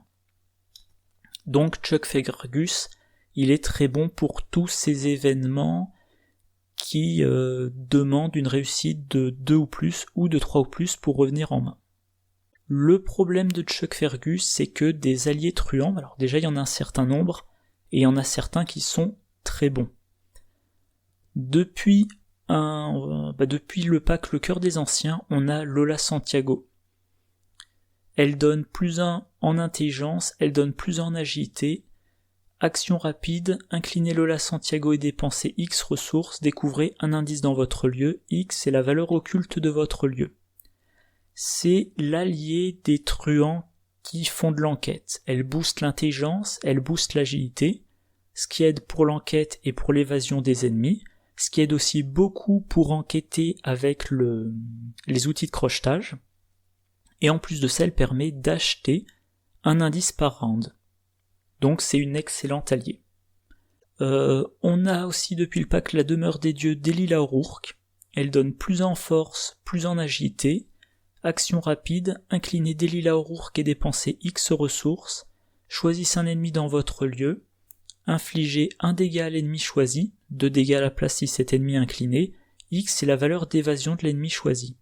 Elle, c'est l'allié pour les decks de combattants. Bon, elle booste le combat, elle booste aussi l'évasion, et elle permet d'acheter des dégâts. Et aussi, pour les combattants, dans le même pack, on a l'Oni Ritter. Elle donne plus en force, et alors déjà elle peut absorber, elle peut encaisser des horreurs, mais elle permet de, comme je le disais un peu plus tôt dans cette vidéo, à chaque round, pour une ressource, on ignore en quelque sorte un dégât et une horreur. Si on a à côté de ça un soutien qui a des points de vie. Donc Chuck Fergus, que je le retrouve, voilà, Chuck Fergus, il est très bon. Mais il entre en concurrence avec aussi de très bons alliés. Alors honnêtement, je me souviens plus de ce qu'il disait en détail, mais si vous allez sur la chaîne et j'essaierai... Alors, je vais essayer là tout de suite en espérant que ça fasse pas planter mon ordi. Voilà, sur la chaîne de Cinésios Aventure TV, il y a une vidéo, a priori c'est une diffusion a posteriori d'un live sur Twitch, sur ce pack-là, et il dit beaucoup de bien, que je retrouve rapidement. Voilà, Horror Arkham, le jeu de cartes, deck Winifred Abamok. Ça doit être dans cette vidéo-là, où il dit tout le bien qu'il pense de Chuck Fergus.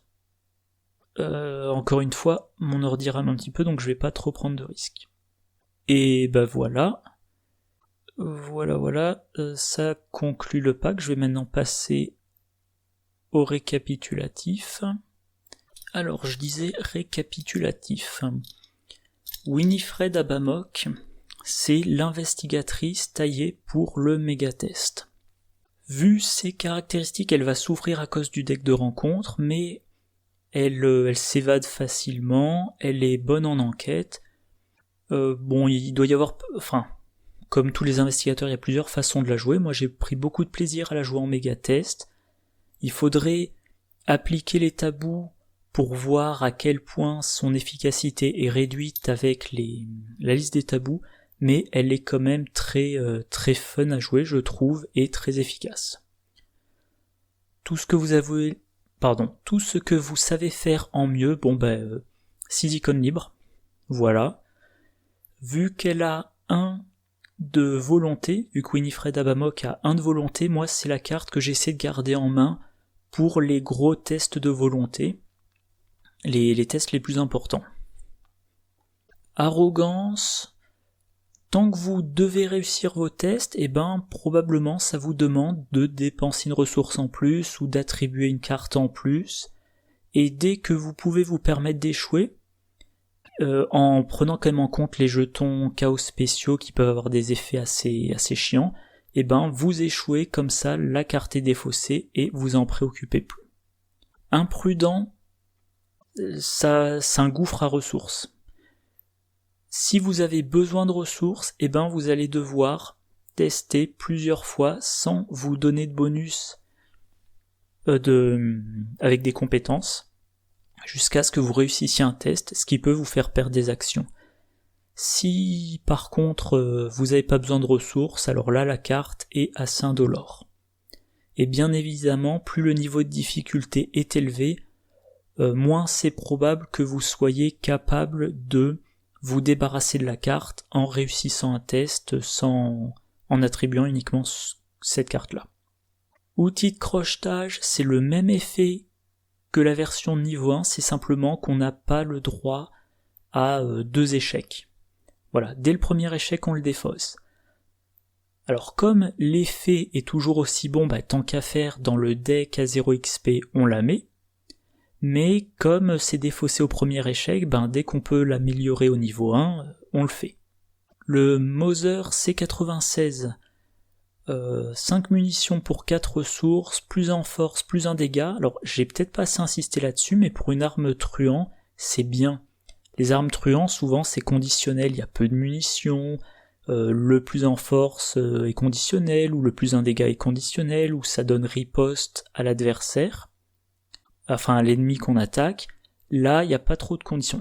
C'est simplement, il faut l'incliner, et on n'est pas sûr de pouvoir le redresser. Donc ça, c'est toujours à jouer avec une autre arme. Par contre, si on n'a pas besoin de faire une autre attaque dans la foulée, ça peut générer des ressources. Ce qui en fait, ce qui permet, soit d'en réduire le coût, soit de faire du truand friqué en générant des ressources. Donc, très bonne carte pour truand friqué, très bonne carte pour truand réussite par 2 ou plus. Globalement, une de mes armes à 0 XP préférées. La version de niveau 2, on a un deuxième plus en force, et si on réussit de 4, on a les 2 effets qui nécessitent une réussite par 2 ou plus, donc c'est la même chose mais en mieux, et pour une ressource de moins. Donc si dans un deck truand que je spécialise en combat, je mets le Mauser C96 de niveau 0, il est très probable que j'améliore au niveau 2. L'Oniritter, elle donne un bonus de plus en force, elle peut se soigner en horreur, elle peut soigner un soutien objet en dégâts pour seulement une ressource. Pareil, j'ai pas dû le penser à le dire, mais le soin, tous les effets de soin sont des effets, pas des coups. Donc même si vous n'avez pas de soutien objet, pour une ressource, vous pouvez soigner l'Oniritter d'une horreur. Donc on a un allié de niveau 0 qui donne un plus en force, très intéressant pour tous les truands spécialisés en combat, et qui fait du tampon d'horreur et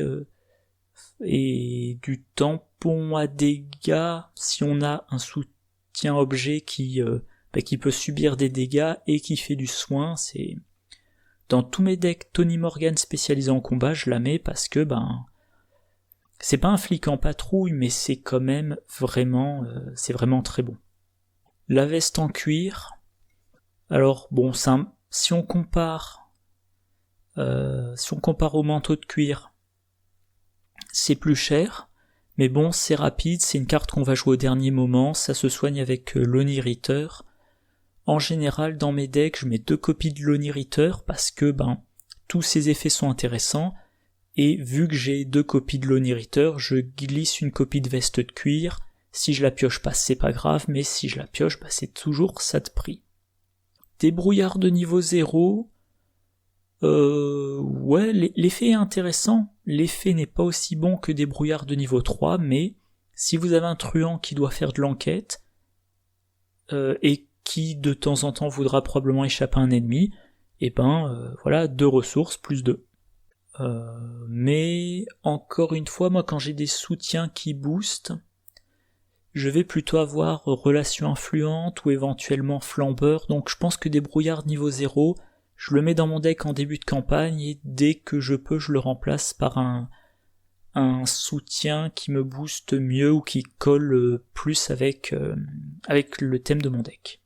Dérober une enquête à l'agilité au lieu de l'intelligence. Alors, c'est un petit peu mieux. Voilà. Et si on réussit, on trouve 3 indices d'un coup. Donc c'est une carte de multi. En duo, ça s'envisage, mais c'est vraiment surtout une carte de multi. C'est un petit peu cher, mais on est dans la classe de l'argent. La version de niveau 3, eh bien, si on réussit de 2 ou plus, la carte, on peut la reprendre en main à la fin du tour et faire de la récursion. Si vous êtes spécialisé en enquête, c'est vraiment très bon, hein. C'est même les chercheurs, si je réfléchis rapidement, j'ai pas en tête d'événement chercheur qui permet d'avoir 3 indices d'un coup. Et encore moins d'événement chercheur qui permet d'avoir plusieurs indices d'un coup et d'être jouable encore et encore. Entrée par effraction, un effet échappé à basique et aussi de ressources immédiatement quand on débute son action échappée, soit pour booster son action, soit pour générer de la ressource, tout en faisant autre chose et sans prendre d'attaque d'opportunité. Donc cette carte-là est un peu plus intéressante que les équivalents dans les autres classes, vu que, encore une fois, on est dans la classe des ressources. Prest, vous réussissez votre test. Une fois que vous avez fini de résoudre votre test, vous pouvez vous déplacer jusqu'à 3 lieux connexes. Ce ne sont pas des actions, donc pas d'attaque d'opportunité, c'est très bon pour se replacer. 3 déplacements, alors évidemment je connais pas par cœur les scénarios, mais comme ça de tête je dirais que 3 déplacements c'est beaucoup, à moins que vous ayez un plateau complètement linéaire, du style du train de Dunwich, ou du style de la fin du 2e scénario de la civilisation oubliée. Il est assez probable que en 3 déplacements, vous puissiez aller de votre lieu vers n'importe quel autre lieu. Vous vous éloignez d'un ennemi, vous allez dans le lieu où vous devez faire votre prochaine enquête, vous rejoignez le combattant, si vous réussissez à aller assez largement, c'est du très bon repositionnement. Casse-cou, vous attribuez une compétence et immédiatement vous attribuez une autre compétence. Donc ça vous permet d'attribuer une carte compétence que vous n'avez pas en main. Le problème c'est que vous n'avez pas de choix. Et aussi ça vous fait défausser pas mal de cartes non faiblesse. Enfin, potentiellement pas mal de cartes non faiblesse. Donc vous ne les piocherez pas et en plus ça concentre les faiblesses dans ce qui vous reste de pioche. Voilà, et comme je le disais, il y a surtout pour moi le gros problème, c'est si vous avez quitte ou double dans votre deck, vous pouvez, en voulant améliorer un petit peu votre compétence, doubler la difficulté du test. À manier avec précaution donc. Courage liquide de niveau 1, c'est comme la version niveau 0, vous soignez de 1 et potentiellement vous soignez de 2. Le truc un petit peu contre-intuitif, c'est que la version de niveau 0, elle est très bien pour soigner de 2 horreurs d'un coup, les investigateurs avec une bonne volonté. Cette version-là, elle est bonne pour soigner de 2 horreurs d'un coup les investigateurs qui ont une mauvaise volonté. Voilà, donc ça c'est la version du courage liquide qui est efficace pour soigner les truands. Bon, tant mieux, c'est dans le pack de Winifred Abamok, par exemple, elle pourra en faire bon usage. Manœuvre audacieuse de niveau 2, on a dans ce pack des cartes qui nécessitent de réussir de 3 ou plus pour avoir un certain effet, voire de 4 ou plus. Là, vous avez la possibilité de, pour 0 ressources, au lieu de réussir mais pas pas assez largement, vous réussissez assez largement et vous déclenchez vos effets, effet du Beretta, les deux effets du Mauser C96 de niveau 2, ou l'effet de récursion des événements, et en plus vous piochez une carte. Donc très bien dans un deck méga-test. Dans un deck méga-test, moi j'essaie toujours de mettre 2 copies de manœuvre audacieuse, et si j'ai des cartes qui nécessitent que je réussisse 2-3 ou plus, au bout d'un moment j'améliore ma manœuvre audacieuse. Coup bas de niveau 2. Alors coup bas c'était déjà intéressant, plutôt dans un deck Rita Yang, mais ça permettait d'améliorer grandement ses chances de s'évader d'un ennemi, tout en lui infligeant un dégât. Maintenant c'est la même chose, mais avec de la récursion. Se faufiler, on échappait facilement à un ennemi et il ne se redressait pas. Maintenant c'est encore plus facile, et il y a de la récursion. Alors, oui, il y a de la récursion quand on réussit 3 ou plus, donc encore une fois, carte de méga-test. Dextérité de niveau 2, au lieu d'avoir plus 2, vous avez plus 3, et vous pouvez piocher 2 cartes au lieu de piocher une. C'est une compétence de méga-test. Voilà, c'est vite vu. Étui à cigarette porte-bonheur de niveau 3. La version niveau 0 est très bien. Dès qu'on réussit 2 ou plus, on pioche une carte. Là, dès qu'on réussit de X étant au moins égal à 1, on tutore une carte parmi X. C'est bien meilleur. Alors, la pioche, c'est déjà intéressant. Là, ça coûte 3 XP, ça sera pas l'amélioration prioritaire du deck, mais si on a l'XP, c'est vraiment un gros bonus. Je sais pas, que je réfléchisse.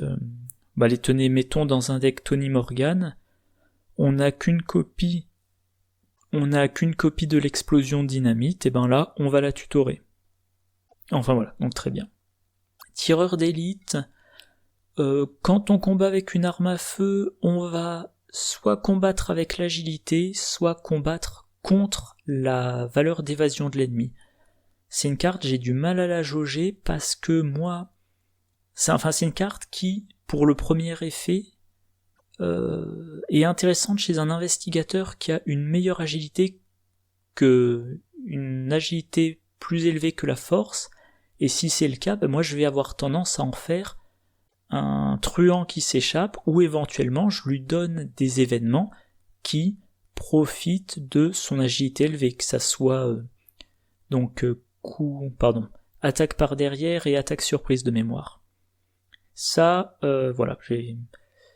oui, si vous voulez spécialiser par exemple Winifred Abamok en combat, en lui donnant des armes à feu, que vous alternez les évasions et le combat avec arme à feu à son agilité, mais je suis pas trop convaincu. Dérobé, j'en ai déjà parlé, je crois. Donc, ou j'ai peut-être oublié. Des indices 3/3 et ça peut revenir en main. Attaque par derrière de niveau 3 justement. Vous combattez à l'agilité.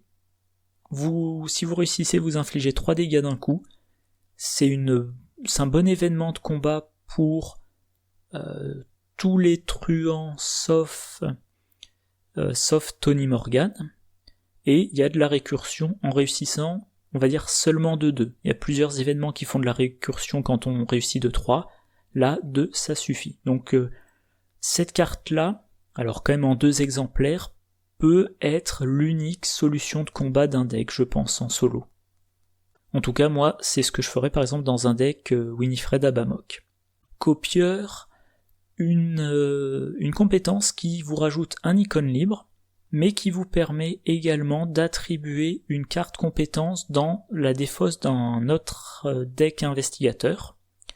Après le test, cette compétence va sous le deck de cet investigateur. C'est une carte multi uniquement, bien évidemment, enfin duo ou multi, et ça nécessite qu'on discute un petit peu avec les autres joueurs pour s'assurer qu'on aura des compétences intéressantes à copier. C'est un peu cher en XP, mais s'il y a des compétences intéressantes dans les autres decks, ça aura un bon effet, et si les autres decks ont des techniques de tutorat ont une pioche très rapide, et ben ils seront ravis de cette compétence qui se retrouve sous le deck et qui va rapidement remonter en main. Le Beretta M1918, de base, il donne plus 4 en force et il inflige 2 dégâts, mais il faut l'incliner, mais si on réussit de 2, ce qui est pas trop dur, on le redresse et on peut réattaquer, ou alors on inflige un 3e dégât en dépensant seulement une munition, voire même on fait les deux, et ben c'est la grosse arme du méga test. Donc moi par exemple dans un deck, si je fais un deck combattant méga test, dans le deck de niveau 0 je vais mettre 2 Mauser C96 de niveau 0, mettons 2 crans d'arrêt, une copie de la Thompson 45, et vers la fin de la campagne je remplace la Thompson 45 par la Beretta M1918. Et enfin dernière carte, Chuck Fergus, un allié de niveau 5, qui vous permet quand vous jouez un événement tactique ou ruse, et il y en a pas mal, de choisir de le rendre rapide et ou de diminuer son coût de 2 et ou de vous donner plus de pour le test de compétence. Autrement dit, c'est un allié, il est cher en expérience, mais il entre dans tous les decks truands. Il peut faire gagner des actions, il peut réduire le coût en ressources, il peut aider au méga test. Il faudra par contre se demander si il faudra faire le choix entre cet allié ou d'autres alliés. Voilà. Alors, si je fais le résumé du pack, moi j'ai beaucoup aimé ce pack, je réfléchis très rapidement, allez, en classement de pack, pour moi c'est le numéro 1. J'ai toujours aimé le méga test, alors bon, c'est un style qu'on aime ou qu'on n'aime pas. Là, il y a beaucoup de cartes qui boostent le style méga test. L'investigatrice est intéressante à jouer, alors on peut lui reprocher d'être un petit peu proche de Finn Edwards. Finn Edwards, il a de mémoire 4 en intelligence et 4 en agilité. Elle a moins en intelligence, plus en agilité. Lui, il a une action gratuite pour s'échapper. Elle va piocher plein de cartes, bon. Voilà, elle est taillée pour le méga test, il y a plein de cartes qui sont faites pour le méga test, mais je disais dans le pack précédent, donc Harvey Walters, pour moi dans le pack Harvey Walters, il y a trop de cartes sur le plein de cartes en main, voilà, plus quelques cartes livres. Là je trouve que dans le pack Winifred, on a des cartes assez variées, par exemple, outil de crochetage, c'est intéressant pour les enquêteurs. Mauser C96, c'est intéressant pour le combat. Lonnie Ritter, c'est plutôt du combat, mais ça va aussi intéresser tous les investigateurs qui peuvent l'inclure et qui ont peu de santé mentale.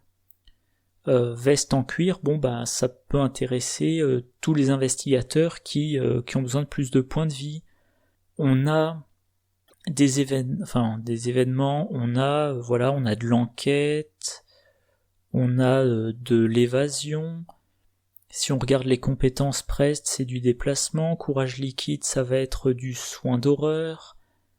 Manœuvre audacieuse, encore une fois, c'est du méga test, mais les événements améliorés, coup bas, c'est combat et évasion, se faufiler, c'est de l'évasion. Étui à cigarette, ça renforce la pioche, tireur d'élite, c'est du combat, mais pour investigateur avec une bonne agilité. Dérobé, c'est encore de l'enquête. Attaque par derrière, c'est du combat si on a une bonne agilité. Du coup, on a des cartes qui sont fortes, on a des cartes qui sont intéressantes, et on a des cartes variées. Voilà. Alors, bien évidemment, si le méga test ne vous intéresse pas, probablement le pack ne vous plaira pas, mais je trouve que c'est un bon pack. Bon voilà. Allez, comme je disais, mon ordi a planté tout à l'heure, donc je vais mettre fin à la vidéo avant qu'il replante. J'espère que la vidéo vous a intéressé, j'espère qu'elle n'a pas été menée trop rapidement, que j'ai quand même été assez clair. Moi je vous souhaite une bonne journée, une bonne soirée, de bonnes parties, et je vous dis à la prochaine. Au revoir.